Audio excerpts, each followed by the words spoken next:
നമ്മുടെ സമൂഹത്തിൽ നമുക്ക് ചുറ്റും ജീവിക്കുന്ന, വേദനിക്കുന്ന, നിരാലംബരും രോഗികളുമായ സഹോദരങ്ങളിലേക്ക് നന്മയുടെ കരം നീട്ടുവാൻ, ശമരയാൻ ഞങ്ങൾ ഒരുക്കുകയാണ്. പങ്കുവയ്ക്കുന്ന ക്രൈസ്തവ സ്നേഹത്തിൻ്റെ ഈ മഹനീയ സാക്ഷ്യാനുഭവത്തിലേക്ക് ഏവർക്കും സ്വാഗതം.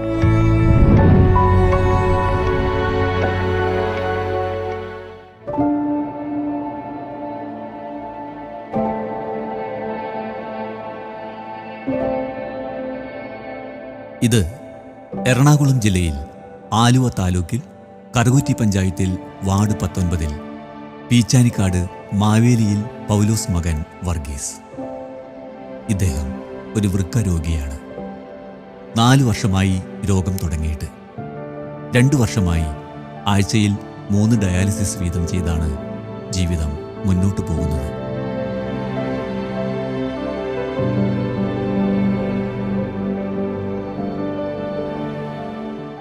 എൻ്റെ പേര് ഷാജു മേലാപ്പള്ളി എന്നാണ്. കറുകുറ്റി പഞ്ചായത്ത് 19 വാർഡിലെ മെമ്പറാണ്. അപ്പോൾ ഞാൻ ഇന്നിപ്പോൾ നിങ്ങളുടെ മുമ്പിൽ വരുന്നത് എൻ്റെ വാർഡിലുള്ള വർഗീസ് മാവേലി എന്ന് പറഞ്ഞ വ്യക്തിയെക്കുറിച്ച് പറയാനാണ്. എനിക്ക് അനേക വർഷങ്ങളായിട്ട് പരിചയമുള്ള ആളാണ്. അദ്ദേഹം ഇപ്പോൾ ഒരു ഏതാണ്ട് 2.5-3 വർഷമായിട്ട് ഡയാലിസിസ് ചെയ്തുകൊണ്ടിരിക്കുന്ന വ്യക്തിയാണ്. അദ്ദേഹം ഒരു ലോട്ടറി വിറ്റ് ഉപജീവനമാർഗം നടത്തിയിരുന്ന ആളാണ്.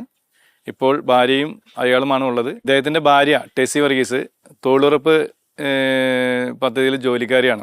അതിനു മുമ്പ് കുറച്ച് നാൾ മുമ്പ് അദ്ദേഹത്തിന് ഒരു ആക്സിഡൻറ്റ് വിടുകയും കാലിന് നല്ല രീതിയിലുള്ളൊരു പരിക്ക് ആയിട്ടുണ്ട്. അദ്ദേഹത്തിനും പണിക്ക് പോകാൻ പറ്റാത്ത അവസ്ഥയാണ്. ആകെ സാമ്പത്തികമായിട്ട് ഏറെ ശോചനീയാവസ്ഥയുള്ള കുടുംബാംഗമാണ്. അപ്പോൾ ഇദ്ദേഹത്തിൻ്റെ അസുഖം ഭേദപ്പെടുന്നതിന് വേണ്ടി, ഇദ്ദേഹത്തിനെ സഹായിക്കുന്നതിന് വേണ്ടി അപ്പോൾ നമ്മളെല്ലാവരും ഒന്നിച്ച് ഇദ്ദേഹത്തിൻ്റെ ഈ അവസ്ഥ കണ്ട് സഹായിക്കണമെന്നുള്ള അഭ്യർത്ഥനയാണ് ഞാൻ പറയുന്നത്. എല്ലാവരും ഇദ്ദേഹത്തിന് വേണ്ടി പ്രാർത്ഥിക്കുകയും സഹായം നൽകുകയും ചെയ്യണമെന്ന് ഏറെ വിനയത്തോടെ ആവശ്യപ്പെടുകയാണ്.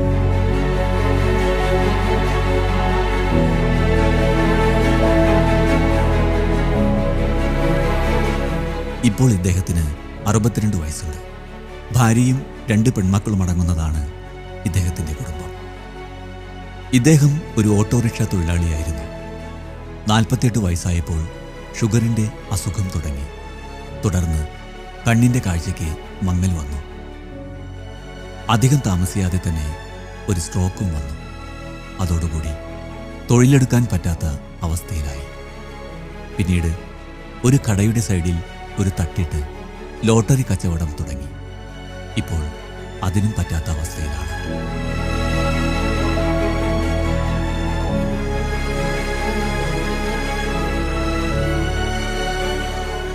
എൻ്റെ പേര് ടെസ്സി വർഗീസ് എന്നാണ്. ഇതെൻ്റെ ഭർത്താവ് വർഗീസ്. ഒരു 48 വയസ്സിൽ ഷുഗർ വന്ന് ഷുഗർ കണ്ണിലൊക്കെ കയറി ജോലി ചെയ്യാൻ പറ്റാത്ത, ഓട്ടോറിക്ഷ ഓടിച്ചുകൊണ്ടിരുന്നാണ്, ജോലി ചെയ്യാൻ പറ്റാത്ത അവസ്ഥ വന്ന്. അത് കഴിഞ്ഞ് സ്ട്രോക്ക് വന്ന് ചികിത്സിച്ചുകൊണ്ടിരിക്കാതെ കിഡ്നിയുടെ കംപ്ലൈൻറ്റ് കണ്ടുപിടിച്ച് പിന്നെ പുള്ളീനെ കളമശ്ശേരി മെഡിക്കൽ കോളേജിൽ അഡ്മിറ്റാക്കി. അവിടെ വെച്ചാണ് കിഡ്നി രോഗം കണ്ടുപിടിച്ചത്. പിന്നെ ആ മരുന്നുകൾ കഴിച്ചുകൊണ്ടിരുന്ന് പിന്നെ പുള്ളിക്ക് ക്രിയാറ്റിൻ കൂടി ഹൈ ഇതായി. പിന്നെ വേറെ ഹോസ്പിറ്റലിൽ കൊണ്ടുപോയി ഫിസ്റ്റൂലിട്ട് പുള്ളി 2 ദിവസം ചെയ്ത് 2ാമത്തെ ദിവസം പുള്ളി കോമ സ്റ്റേജായി, വെന്റിലേറ്ററിലായി. 1 മാസത്തോളം അങ്ങനത്തെ ഒരു അവസ്ഥയിലായിരുന്നു.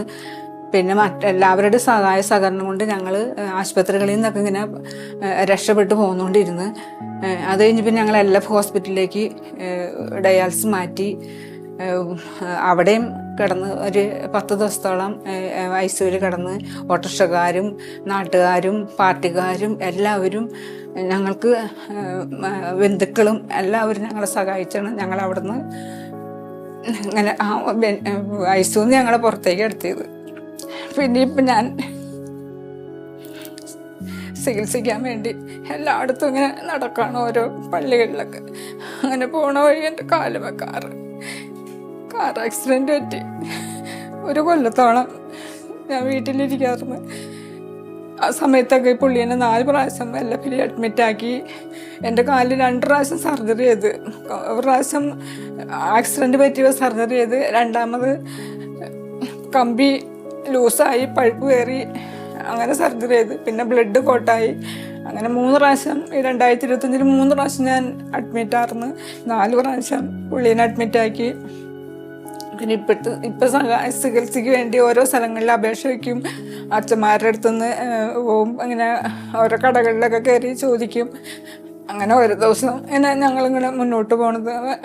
ഒരു ദിവസം ഒരു ആഴ്ചയിൽ 3 ഡയാലിസിന് 900 രൂപ ഓട്ടോറിക്ഷ കാശ് വേണം. പിന്നെ ഒരു മാസത്തിൽ 3-4 പ്രാവശ്യം ബ്ലഡ് കയറ്റണം. ബ്ലഡ് കുറവാണ്, 5 ആവും. 5 ആയി കഴിയുമ്പോൾ പുള്ളിക്ക് ഭയങ്കര ബുദ്ധിമുട്ടുകൾ വരും. അപ്പം ഞങ്ങൾ ബ്ലഡ് കയറ്റേണ്ടി വരും. പിന്നെ മറ്റുള്ള കാര്യങ്ങളൊക്കെ നടത്താനായിട്ട് ഞങ്ങൾ ഒത്തിരി ബുദ്ധിമുട്ടിലാണ്.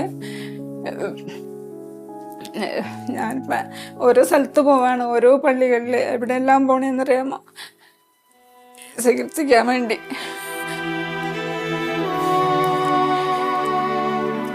ഇപ്പോഴും എൻ്റെ കാലിൻ്റെ മാറിയിട്ടില്ല.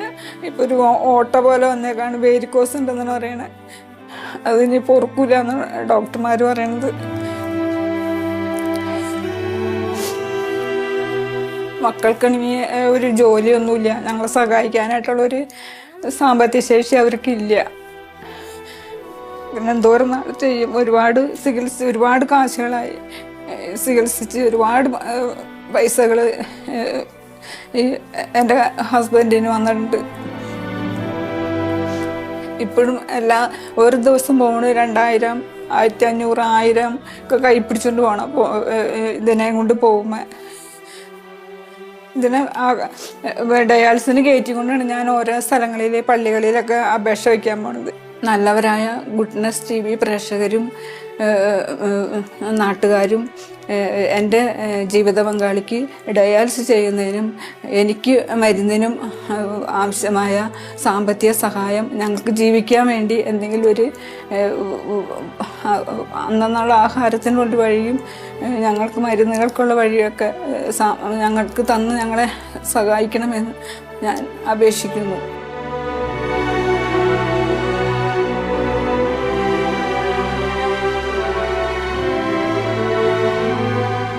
നടക്കുവാൻ പറ്റാത്ത സ്ഥിതിയും മറ്റു പല അസുഖങ്ങളും എല്ലാം കൂടി ഇദ്ദേഹത്തെ അക്ഷരാർത്ഥത്തിൽ തളർത്തിക്കളഞ്ഞു.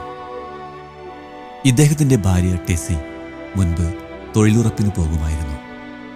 അവരുടെ കാലിൽ കൂടി ഒരു കാർ കയറിയതിനെ തുടർന്നുണ്ടായ പ്രശ്നങ്ങളാൽ ഇപ്പോൾ തൊഴിലിന് പോകുവാൻ പറ്റുന്നില്ല. ഇപ്പോൾ കാലിലെ വ്രണങ്ങളും വെരിക്കോസ് വെയിനും ഉൾപ്പെടെയുള്ള അസുഖങ്ങളാൽ ഇവർ വിഷമിക്കുകയാണ്.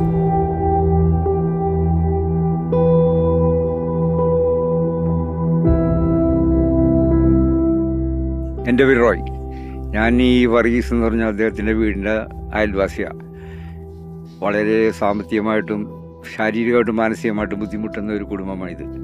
കാണുന്ന എല്ലാ പ്രേക്ഷകർക്കും ഈ ഒരു കുടുംബത്തിനെ ഏത് വിധത്തിൽ സഹായിക്കാൻ പറ്റുമോ ആ രൂപത്തിൽ സഹായിക്കാനുള്ള എല്ലാ സഹകരണങ്ങളും ചെയ്ത് ഈ കുടുംബത്തെ സഹായിക്കണമെന്ന് വിനീതമായി അഭ്യർത്ഥിച്ചുകൊള്ളുന്നു. ഞാൻ ഇവിടുത്തെ വർഗീസിൻ്റെ വീടിൻ്റെ അയൽവാസിയാണ്. ഈ കുടുംബം വളരെ ബുദ്ധിമുട്ടിയാണ് ജീവിക്കുന്നത്. എല്ലാവരുടെയും സഹായം കൊണ്ടും ഒരേ സ്ഥലത്തുനിന്ന് കിട്ടുന്ന സഹായം കൊണ്ടൊക്കെ ജീവിക്കണേന്. അസുഖങ്ങളും അത് ടെസിക്കും വയ്യാത്തതാണ് കാലിന്. അതുകൊണ്ട് വളരെ കഷ്ടപ്പെട്ട് ജീവിക്കണേന് അവരെ സഹായിക്കണമെന്ന് അഭ്യർത്ഥിക്കുന്നു. എൻ്റെ അനിയനാണ്. അനിയന് കഷ്ടപ്പെട്ട് അവൻ ജീവിക്കുന്നത്. 2.5 വർഷമായി അവന് അസുഖം തുടങ്ങിയിട്ട്. ഞങ്ങളെ കൊണ്ട് സഹായിക്കാൻ പറ്റും, ഞങ്ങൾ സഹായിക്കുന്നുണ്ട്. നാട്ടുകാരുടെ സഹായം കൊണ്ടാണ് അവർ ജീവിക്കുന്നത്. 2 ആളും കഷ്ടപ്പെട്ടാണ് ജീവിക്കണേ. അവർ ആരെങ്കിലും സഹായം കിട്ടാൻ ഞങ്ങൾ അപേക്ഷിക്കണേ.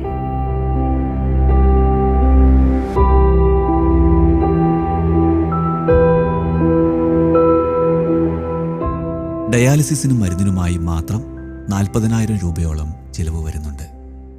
പള്ളിക്കാരുടെയും ബന്ധുക്കളുടെയും അയൽപ്പക്കക്കാരുടെയും ഒക്കെ സഹായത്താലാണ് കാര്യങ്ങളൊക്കെ നടന്നു പോകുന്നത്. ഇപ്പോൾ ബ്ലഡ് ടെസ്റ്റ് എഴുതിയിരിക്കുകയാണ്. ആ ടെസ്റ്റ് അങ്കമാലിയിലില്ല. സാമ്പത്തികത്തിൻ്റെ ബുദ്ധിമുട്ട് കാരണം ആ ടെസ്റ്റ് ഇതുവരെ ചെയ്യാനും കഴിഞ്ഞിട്ടില്ല. ഈ അവസ്ഥയിലാണ് ഇവർ ഗുഡ്നസ് TVയെ സമീപിച്ചത്.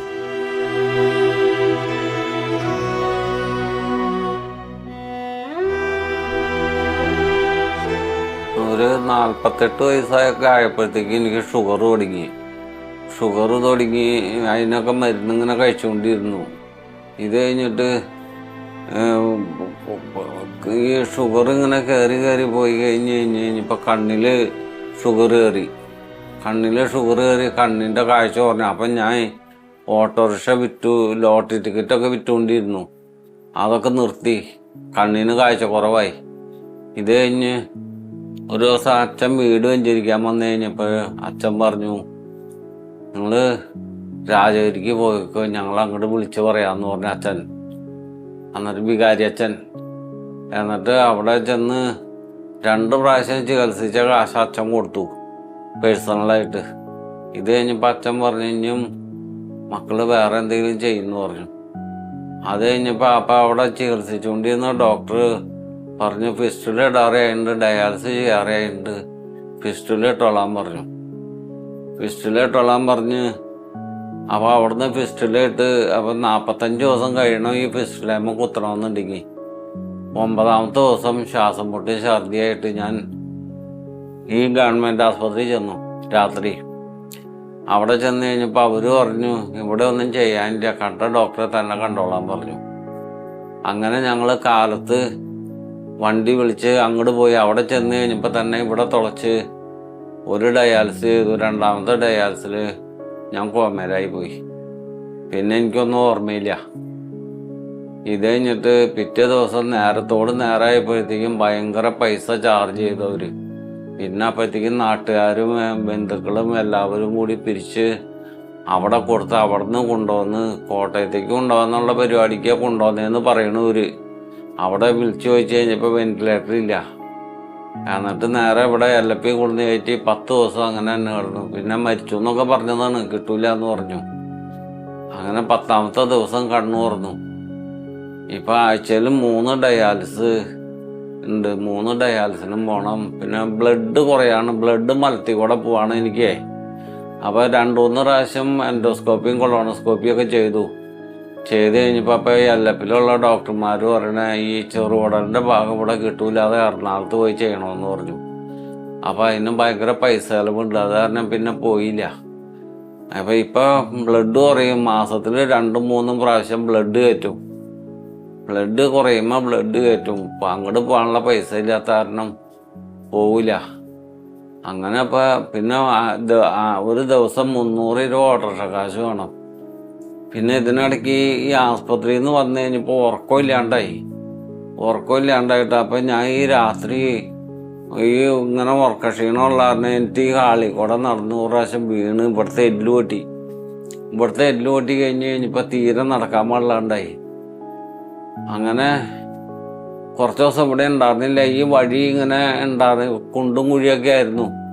അപ്പം ഇവിടെ ഉള്ള ഒരു പയ്യൻ എനിക്ക് ഒരു 3 ലോഡ് മണ്ണടിച്ച് തന്നത് നികത്തിയത്. അത് കാരണം ഇപ്പോൾ ഓട്ടോറിക്ഷ താഴെ വരും. അപ്പം ഇവിടുന്ന് ഇപ്പോൾ കയറി പോകും. അല്ലെങ്കിൽ ഇവിടുന്ന് കസേരയ്ക്ക് എടുത്തുകൊണ്ടൊന്ന് റോട്ടിൽ കയറ്റിക്കൊണ്ടിരുന്നത്. അപ്പം അങ്ങനെ പോവായിരുന്നു. അങ്ങനെയാണ് ഇപ്പം 3 ദിവസം ഡയാലിസിന് പോകണം. ഡയാലിസിസ്, ട്യൂബ്, ബ്ലഡ് കയറ്റുന്ന കാശ്, ബ്ലഡ് ചെക്കപ്പ്, ഇങ്ങനെ ഒരുപാട് ചിലവുകളുണ്ട്. ഇത് കണ്ടുകൊണ്ടിരിക്കുന്ന ഗുഡ്നസ് TV പ്രേക്ഷകർ എന്നെ സാമ്പത്തികമായി സഹായിക്കണമെന്ന് അഭ്യർത്ഥിക്കുന്നു. എനിക്ക് ഇനി മുമ്പോട്ട് പോകാനായിട്ട് വേറെ വഴികളൊന്നുമില്ല. അതുകൊണ്ട് എന്നെ സഹായിക്കണമെന്ന് അപേക്ഷിക്കുന്നു.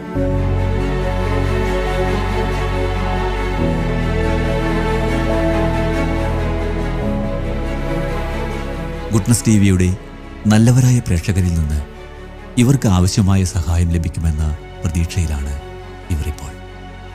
നിങ്ങളുടെ അകമഴിഞ്ഞ സഹായം ഈ സഹോദരൻ്റെ ചികിത്സാ ആവശ്യങ്ങൾക്കായി നൽകി ദൈവസ്നേഹത്തിൻ്റെ അണയാത്ത പ്രകാശമായി മാറുവാൻ നമുക്കാവട്ടെ എന്ന പ്രതീക്ഷയോടെയും പ്രാർത്ഥനയോടെയും സസ്നേഹം, ശമരിയൻ.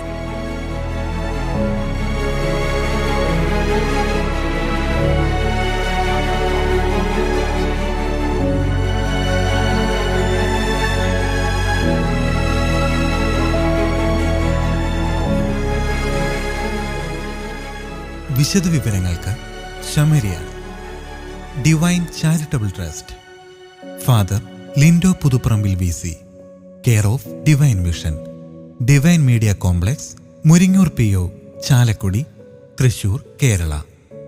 പിൻ 680309. ഫോൺ 048027000893. മൊബൈൽ 9744198906.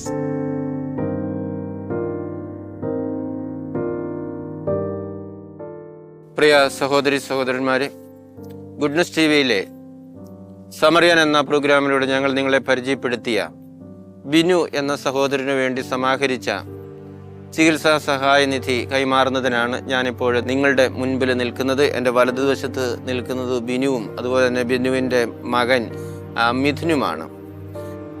മിനു ഒരു പെയിൻറ്റിങ് തൊഴിലാളിയായിരുന്നു. ആ ജോലിക്കിടയിൽ അദ്ദേഹത്തിനൊരു ആക്സിഡൻ്റ് ഉണ്ടായി. പലവിധ ഓപ്പറേഷനുകളൊക്കെ നടത്തിയാണ് ഇപ്പോൾ വടിയുടെ സഹായത്തോടു കൂടി അദ്ദേഹത്തിന് നടക്കുന്നതിനായിട്ട് സാധിക്കുന്ന. അവർ ഇടുക്കി അടുത്ത് അണക്കര സ്വദേശികളാണ്. ഈ വീഴ്ചയിലുണ്ടായ ചികിത്സയൊക്കെ നടത്തിക്കൊണ്ടിരുന്നപ്പോൾ അദ്ദേഹത്തിന് വീണ്ടും ഹാർട്ട് സംബന്ധമായ ഒരു പ്രശ്നം വരികയും അറ്റാക്ക് ഉണ്ടാകുകയും ചെയ്തു. അതിൻ്റെ ഫലമായിട്ട് അതിൻ്റെയും കൂടി ചികിത്സ നടത്തേണ്ട സാഹചര്യമുണ്ടായി. കോട്ടയം മെഡിക്കൽ കോളേജിലാണ് അവർ ചികിത്സ നടത്തിക്കൊണ്ടിരിക്കുന്നത്. അദ്ദേഹത്തിന് 3 മക്കളാണ്. അതിൽ മൂത്ത മകനാണ് ഇപ്പോൾ നമ്മുടെ മുൻപിൽ ആയിരിക്കുന്നത്. അദ്ദേഹത്തിൻ്റെ ഭാര്യയ്ക്കാണെങ്കിലും പ്രത്യേകിച്ച് വരുമാനമൊന്നുമില്ല, തയ്യൽ ജോലിയൊക്കെയാണ് ചെയ്തുകൊണ്ടിരിക്കുന്നത്. ഈ സാഹചര്യത്തിലാണ് ഗുഡ്നസ് TV ഈ ബിനുവിനെ കുറിച്ച് അറിയുന്നതിനിടയായതും അദ്ദേഹത്തിൻ്റെ രോഗവിവരം ഗുഡ്നസ് TVയിലെ സമറിയൻ എന്ന പ്രോഗ്രാമിലൂടെ പ്രേക്ഷകരിലേക്ക് എത്തിക്കുന്നതിനും ഇടയായത്. ഈ രോഗവിവരം പ്രേക്ഷകരിലേക്ക് എത്തിയപ്പോൾ ഗുഡ്നസ് TVയുടെ നല്ലവരായ പ്രേക്ഷകർ വളരെ ഉദാരമായിട്ട് നിർലോഭമായിട്ട് സഹകരിക്കുന്നതിനിടയായി. അതിൻ്റെ ഭാഗമായിട്ട് നമുക്ക് 1,80,000 രൂപ സമാഹരിക്കുന്നതിനായിട്ട് സാധിച്ചു. ഈ 1,80,000 രൂപ ഗുഡ്നസ് TVയുടെ എല്ലാ പ്രേക്ഷകരുടെയും പേരിൽ ഞാനിപ്പോൾ ഈ ബിനു എന്ന സഹോദരന് കൈമാറുകയാണ്.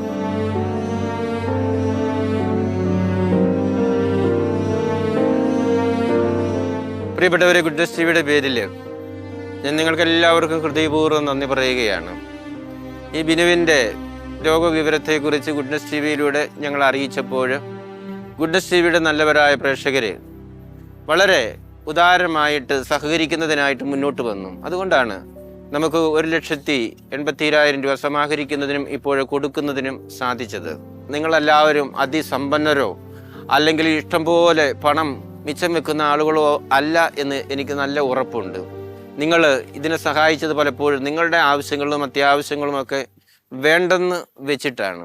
ഒരിക്കലും ഒരു അമ്മച്ചി എന്നെ വിളിച്ചപ്പോൾ പറയുകയുണ്ടായി, അച്ഛാ, എനിക്ക് ഇതിനൊക്കെ സഹായിക്കണമെന്ന് ആഗ്രഹമുണ്ട്, മക്കൾക്കൊന്നും വലിയ താല്പര്യമില്ല. പക്ഷെ ഞാൻ ഓർക്കുന്നു, 92 വയസ്സായ എനിക്ക് യാതൊരു അസുഖമില്ലാതെ ദൈവം എന്നെ കാത്തു പരിപാലിക്കുമ്പോൾ ആ ആരോഗ്യ അവസ്ഥയിൽ എനിക്ക് എന്തെങ്കിലും ചെയ്യണ്ടേ? എനിക്കൊരു രോഗം വരുമായിരുന്നുവെങ്കിൽ ഞാൻ എന്തുമാത്രം പണം കൊടുക്കണമായിരുന്നു. എനിക്ക് രോഗമൊന്നും ഇല്ലാത്തതുകൊണ്ട് അങ്ങനെ ഒരു ചെലവ് പോലും ഇല്ലല്ലോ. അതുകൊണ്ടാണ് ഞാൻ മക്കളെ അറിയാതെ ഇത് അയക്കുന്നത് എന്നൊക്കെ എന്നോട് പറയുകയുണ്ടായി. അപ്പോഴും അങ്ങനെ പലതരത്തിലുള്ള ആളുകൾ അവരുടെ നിസാരമായ സമ്പാദ്യങ്ങളൊക്കെ ആണ് ഈ പ്രോഗ്രാമിലേക്ക് ഈ മറ്റുള്ളവരെ സഹായിക്കുന്നതിനായിട്ട് അയച്ചു തരുന്നത്. അവരെല്ലാവരെയും ഞാൻ നന്ദിപൂർവ്വം ഓർക്കുകയാണ്. നിങ്ങളെല്ലാം ഓർത്ത് പ്രാർത്ഥിക്കുകയാണ്. ദൈവം നിങ്ങളെ സമൃദ്ധമായിട്ടും അനുഗ്രഹിക്കട്ടെ. നിങ്ങൾക്ക് ആയുസ്സും ആരോഗ്യവും രോഗപീഠകളിൽ നിന്നുള്ള വിടുതലുമൊക്കെ നൽകി ദൈവം നിങ്ങളെ അനുഗ്രഹിക്കട്ടെ എന്ന് പ്രാർത്ഥിക്കുകയാണ്. അതോടൊപ്പം തന്നെ ഇനിയും ഇതുപോലെയുള്ള സംരംഭങ്ങളിൽ സഹകരിക്കുന്നതിനുള്ള സാഹചര്യം ദൈവം നിങ്ങൾക്ക് ഒരുക്കട്ടെ എന്ന് പ്രത്യേകമായിട്ടും ഞാൻ പ്രാർത്ഥിക്കുകയാണ്. ഈ ബിനു എന്ന സഹോദരനെയും അദ്ദേഹത്തിൻ്റെ കുടുംബത്തെയും നമുക്ക് പ്രത്യേകമായിട്ടും ഓർക്കാം. ഇനിയും അവരെ നമുക്ക് ഓർത്ത് പ്രാർത്ഥിക്കാൻ. ഒരു സാമ്പത്തികമായ സഹായം കൊടുത്തതുകൊണ്ട് മാത്രം നമ്മുടെ കടമ തീരുന്നില്ല. അവരെ നമുക്ക് ഓർത്ത് പ്രാർത്ഥിക്കാം. എത്രയും പെട്ടെന്ന് ആരോഗ്യത്തിലേക്കും രോഗസൗഖ്യത്തിലേക്കും കടന്നു വരുന്നതിന് ബിനുവിന് സാധിക്കട്ടെ എന്ന് നമുക്ക് പ്രാർത്ഥിക്കാം. പഠിച്ചുകൊണ്ടിരിക്കുന്ന അദ്ദേഹത്തിൻ്റെ മക്കളുടെ പഠനമൊക്കെ വിജയപരമായിട്ട് പൂർത്തിയാക്കുന്നതിന് ഇടയാക്കണമേ എന്നും നമുക്ക് പ്രത്യേകം ആ കുടുംബത്തെ സമർപ്പിച്ച് പ്രാർത്ഥിക്കാം. ഒരിക്കൽ കൂടി ഗുഡ്നസ് TVയുടെ എല്ലാ നല്ല പ്രേക്ഷകർക്കും ഹൃദയപൂർവ്വം നന്ദി പറഞ്ഞുകൊണ്ട് ദൈവം നിങ്ങളെ അനുഗ്രഹിക്കട്ടെ എന്ന് പ്രാർത്ഥിച്ചുകൊണ്ട് നിർത്തുന്നു. നന്ദി. എന്നെ സഹായിച്ച ഗുഡ്നസ്സിലെ നല്ലവരായ എല്ലാ പ്രേക്ഷകർക്കും ഞാൻ നന്ദി പറയുന്നു. തുടർന്നും എൻ്റെ ആരോഗ്യത്തിനും നിങ്ങളുടെ പ്രാർത്ഥന എന്നും ഉണ്ടാകണമെന്ന് അപേക്ഷിക്കുന്നു.